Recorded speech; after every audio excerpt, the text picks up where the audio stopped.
څومره ګلورین د حسن د ژوند لار زمنګ د نن ورځې د خپرونې موضوع ژوند د نبوي لارښوونو په رڼا کې. بسم الله الرحمن الرحیم. الحمد لله رب العالمين حمد الشاكرين. الصلاة والسلام على سيد الأنبياء والمرسلين سيدنا ونبينا وشفيعنا ومولانا محمد وعلى آله وأصحابه الطيبين الطاهرين. قدرمنو اوریدونکو د ژوند د لارې د خپرونې مینوالو، السلام علیکم ورحمة الله وبرکاته. ستاسو روغتیا او خوشحالي د پاک رب نه غواړم، په دې هیله چې د صحت او عافیت جامې پر تن ولرئ او خوشحالي مو په برخه وي. دا دی زه محمد یاسین فهیم د ژوند د لارې د خپرونې په وړاندې کولو کې ستاسو په خدمت کې یم. زموږ د نن ورځې د خپرونې موضوع بیا هم ژوند د نبوي لارښوونو په رڼا کې. درنو اوریدونکو، د نبی کریم صلی الله علیه وسلم د لارښوونو څخه موږ ته یوه لارښوونه دا ده چې د دین د نافذولو په لاره کې، همدارنګه د دعوت الی الله په لاره کې چې په تاسو کم ازمیښت، امتحان او مشقت راځي، صبر وکړئ، ثبات او استقامت له لاسه مه ورکوئ. د بخاری حدیث دی. راوی د حدیث حضرت عبدالله ابن مسعود رضی الله تعالی عنه دی. هغه فرمای: کأنی انظر الى النبی صلی الله علیه وسلم یحکی نبیا من الانبیاء ضربه قومه فادموه وهو يمسح الدم عن وجهه ويقول اللهم اغفر لقومي فإنهم لا يعلمون. ابن مسعود رضی الله تعالی عنه فرمای: ما نبی کریم صلی الله علیه وسلم ته کتل چې د یو پیغمبر هغه حالت بیانولو چې خپل قوم د دعوت الی الله په جرم دومره وهلی و چې ټول بدن یې ورته په وینو لړلی و. هغه پیغمبر د خپل مخ څخه وینې پاکولې او داسې ویل: اللهم اغفر لقومي فإنهم لا يعلمون. ای الله، زما قوم ته بخښنه وکړه، هغوی نه پوهیږي. د حق دعوتګران د خپل قوم د اصلاح، فلاح او نجات په اړه تل فکرمند وي. هغوی تل د خپلو دعوتي پروګرامونو له لارې کوشش کوي چې بې لارې خلک سمې لارې ته راواړوي او د دوزخ د اور نه ورته نجات ورکړي، او تل د قوم په ظلمونو او تیریو صبر کوي او د الله تعالی څخه د هغو د هدایت لپاره دعا کوي. اللهم اغفر لقومي فإنهم لا يعلمون. د نبی کریم صلی الله علیه وسلم په دې حدیث کې چې د کم نبی او پیغمبر ذکر راغلی دی، سره له دې چې د هغې نوم معلوم نه دی، خو هغه د بني اسرائیلو د پیغمبرانو څخه یو پیغمبر دی. په ځینې روایاتو کې نوح علیه السلام ته دا دعا منصوبه ده. د هغه بدبخته قوم نوح علیه السلام دومره وهلی و چې بېهوشه شوی و. کله چې په هوش کې راغی نو دا دعا یې په ژبه جاري وه: اللهم اغفر لقومي فإنهم لا یعلمون.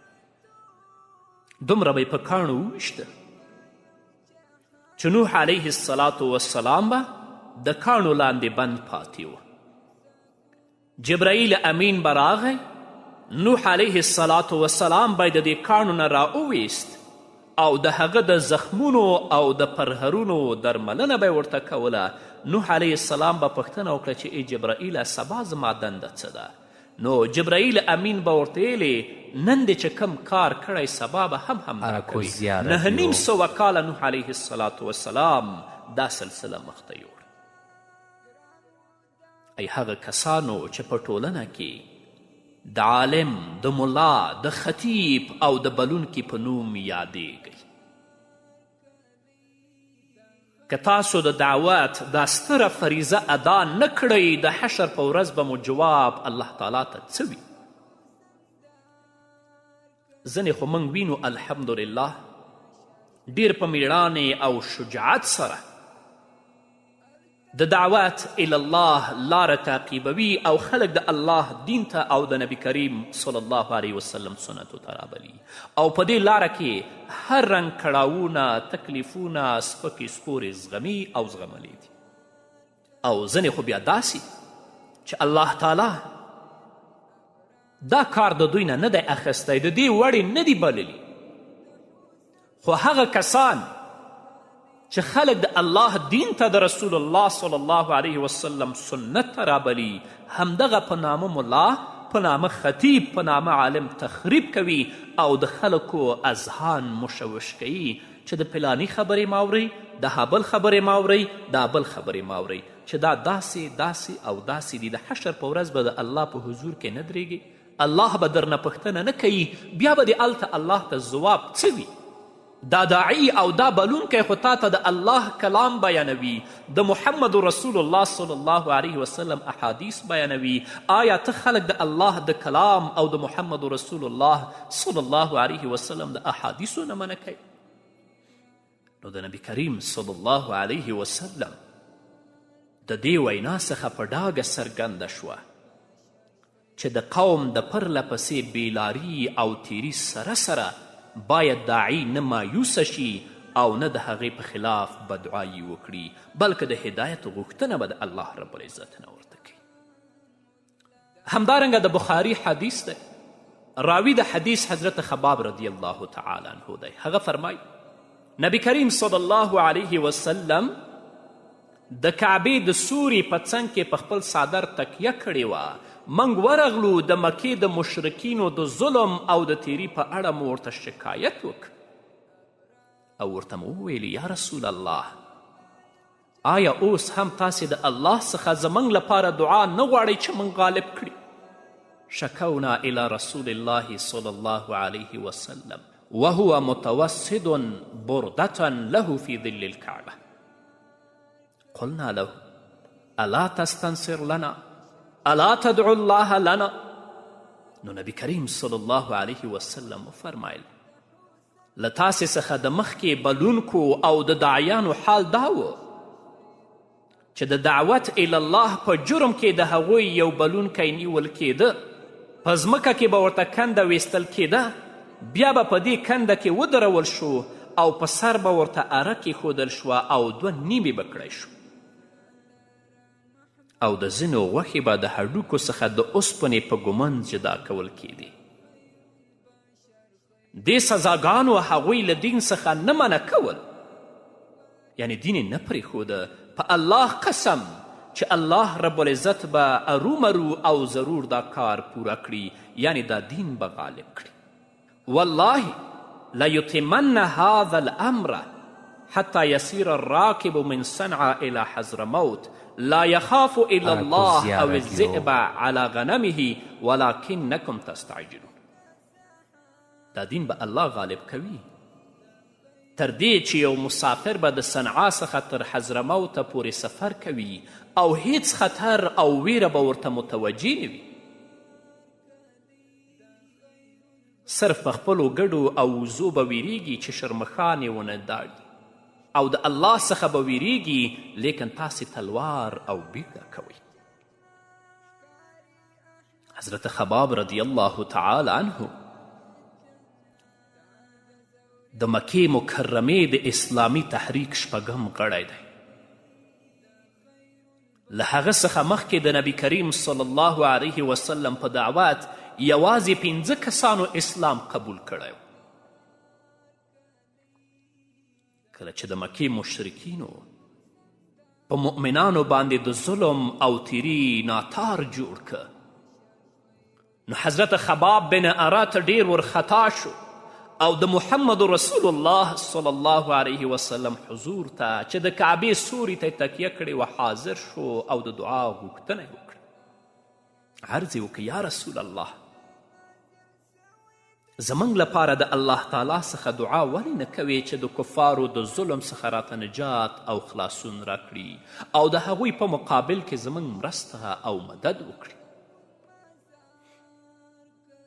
رسول الله صلی الله علیه وسلم وفرمایل د دعوت الی الله لار په ګلونو نه ده پوښل شوې. له تاسې څخه مخکې امتونو باندې هم ابتلا او آزمیښت راغلی و. هغوی په ژورو کندو کې درول شوي وو او بدنونه یې څیرې کړي شوي وو او د ځینو بلونکو د بدن غوښې او هډوکي د اوسپنې په ږمنځو یو له بل څخه جدا کړي شوي. هغوی د دین په لاره کې خپل ځانونه قربان کړل خو د دین پرېښودل یې تحمل نه کړل.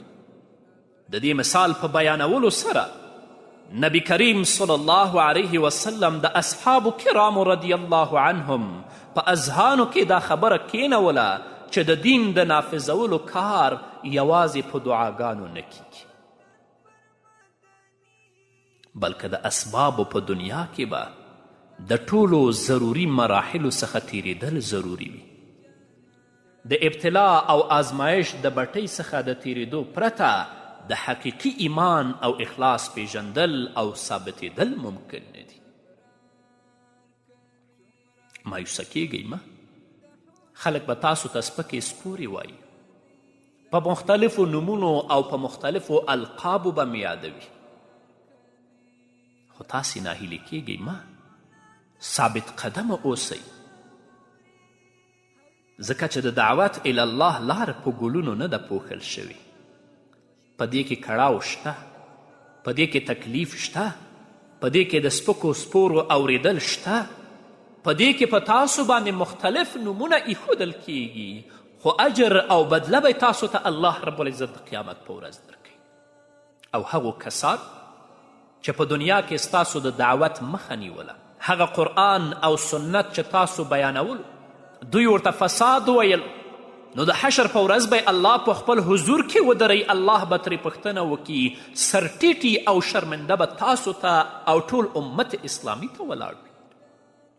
خو په دې شرط چې زموږ په بلنه کې، زموږ په دعوت کې اخلاص او صداقت ځای ولري. بیا هم نصیحت کومه دوی ته چې د حشر په ورځ به مو جواب الله ته ډیر سخت وي. که په خپله د دین کار کولی شي، د دعوت الی الله په لار روانېدلی شي، خو الله دې توفیق درکړي.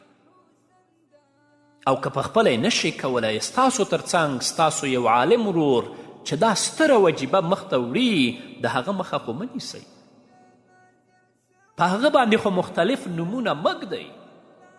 د الله نه وویرېږئ، د حشر په ورځ به مو الله ته جواب سخت. بس الله رب العزت دې موږ ته اخلاص او صداقت راکړي. په همدې هیله قدرمنو اوریدونکو نور به واورو، خو د یوې دمې نه وروسته. څومره ګلورین د حسن دار کلی، د خیر البشر خیر الابرار. قدرمنو اوریدونکو بیا هم زموږ سلامونه ومنئ. د بخاري حدیث ده. عروه ابن زبیر رضی الله تعالی عنه فرمای، ما عبدالله ابن عمر ابن عاص رضی الله تعالی عنه ته وفرمایل، په نبی کریم صلی الله علیه وسلم باندې د قریشو د ظلم تر ټولو ناوړه او سخته واقعه راته بیان کړه. سألت عبدالله ابن عمر عن اشد ما صنع المشركون برسول الله صلی الله علیه وسلم. عروه ابن زبیر فرمای، نو عامر ابن عاص رضی الله تعالی عنه راته وفرمایل، یوه ورځ نبی کریم صلی الله علیه وسلم د کعبې تر څنګ لمونځ کوه چې عقبه ابن ابي معیط راغی او نبی کریم صلی الله علیه وسلم یې له اوږې څخه ونیوه او په یوه ټوټه یې ډېر سخت زندی کړ، یعنې خفه کړی. قال رأيت عقبة ابن أبي معيط جاء إلى النبي صلى الله عليه وسلم وهو يصلي فوضع رداءه في عنقه فخنقه به خنقا شديدا، فجاء أبو بكر حتى دفعه عنه فقال اتقتلون رجلا ان يقول ربي الله وقد جاءكم بالبينات من ربكم. نو په دې وخت کې ابابکر صدیق رضی الله تعالی عنه راغی، عقبه یې له اوږې څخه ونیوه او د نبی کریم صلی الله علیه وسلم څخه وړاندې تیله که او وی ویله آیا تاسې هغه څوک وژنئ چې وایي زما رب الله دی او تاسې ته یې ستاسې د رب له لورې ښکاره او واضحه دلایل راوړي وي. د الله محبوب محمد رسول الله صلی الله علیه وسلم چې دا سختۍ ګاللې دي، نو که ته نن صرف د دې لپاره چې څوک راته سلفي یا څوک راته وهابي یا بل شی ونه وایي د دعوت الله لار پرېږدي او مخته یې نه وړي، جواب به دې د حشر په ورځ د الله په حضور کې څه وي؟ ځکه هغو کسان چې کلونه د عوامو په سترګو کې خاورې اچولي دي، بدعت او خرافاتو ته د دین رنګ ورکړی دی، نو اوس چې واقعي دین د قرآن او د سنت په رڼا کې بیانیږي، د امام ابو حنیفه عقیده بیانیږي، هغه خو پټه کړې وه، نو مجبور دی چې ستا مخالفت ته راپاڅېږي، خو ثبات او استقامت له لاسه مه ورکوه. د یو امام دنده دا نه ده چې 5 وخته مقتدیانو ته لمونځ ورکړي او 3 وخته ډوډۍ په مړه ګېډه باندې وخوري، صرف دا یې دنده نه. محمد رسول الله صلی الله علیه وسلم هم د مسجد نبوي امام و، عمر فاروق هم و، ابابکر صدیق هم و، عثمان الذونورین هم و، حضرت علی کرم الله وجهه هم و. هغوی صرف په امامت اکتفا کړي یا زموږ نورو اسلاف که صرف دې ډوډۍ ته ناستې یا په میاشت کې چې کمې پیسې تا د درکوي هغو ته ناستې، نه د مقتدیانو د عقیدې نه خبرې، نه د اخلاقو نه خبرې، نه د اعمالو نه خبرې، نه د قرآن او د سنت لپاره خدمت کوي، د حشر په ورځ به الله ته څه ځواب وایي؟ شته همداسې کسان چې د کوډو د جادو له لارې خپل ورځنی ژوند مخ ته وړي، د خلکو د ایمان د عقیدې او د جیبونو غله دي، اوس چې حقیقت څرګندیږي همدا راجګیږي په یو داعي باندې نوم دی. الله اکبر. د عوامو ورونو نه مو دا غوښتنه ده چې کله تاسو بازار ته ځئ د دکاندار نه د ښه شي پوښتنه کوئ، یا چې کله تاسو ته مریض او بیمار پیدا کیږي د ښه متخصص ډاکټر پوښتنه کوئ، تر هندوستان او نورو بهر ملکونو پورې هم بیایي او هلته هم د متخصص او د با تجربه ډاکټر پوښتنه کوئ، نو د دین په اړه بیا ولې داسې غافله یاست؟ زه کلي ته لاړم، هلته سپینګیرو داسې یو امام راوستی و چې یقین وکړئ مونځ پسې نه کېده. ما پوښتنه وکړه ولې موږ غریب خلک یاستو، بس د ګزارې والا امام مو راوستی چې ګزاره مو ورسره وشي. و مشرانو په مانځه کې ګزاره، په دین کې ګزاره. بس الله دې زموږ په حال باندې رحم وکړي. همدارنګه د بخاري حدیث ده، راوي د حدیث ابن مسعود رضی الله تعالی عنه دی، هغه فرمایي یو ورځ نبی کریم صلی الله علیه وسلم په حرم شریف کې لمونځ کوه، ابو جهل هم د خپلو ملګرو سره هلته ناست و. یو چا وویلې چې د فلاني د اوښې لری به څوک راوړي چې محمد صلی الله علیه وسلم کله د سجدې په حالت کې وي او په شای ورته کیږدي. ایکم یجیء بسلی جذور بنی فلان فیضعه علی ظهر محمد اذا سجد. د هغوی په ډله کې تر ټولو زیات بدبخته انسان عقبه ابن ابي معیط ولاړ او د اوښې لری راوړ، تر هغې انتظار وکړه چې محمد رسول الله سجدې ته لاړ. هغه لری راواخیست او د نبی کریم صلی الله علیه وسلم د اوږو په منځ کې کیښود. فنظر حتی سجد النبی صلی الله علیه وسلم وضعه علی ظهره بین کتفیه. ابن مسعود وای ما دا دردونکې صحنه په خپلو سترګو لیدله، خو د بېوسي له امله مې هیڅ نشو کولی. کاشکې مکه کې زما قوي او با اثر قوم وی چې د محمد رسول الله صلی الله علیه وسلم مرسته مې کړې وی.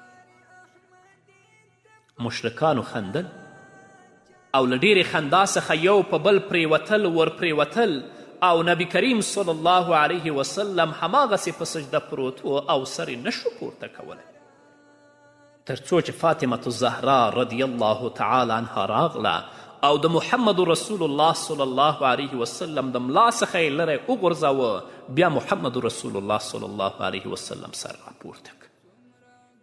حتى جاءته فاطمة فطرحت عن ظهره فرفع رسول الله صلی الله علیه وسلم رأسه.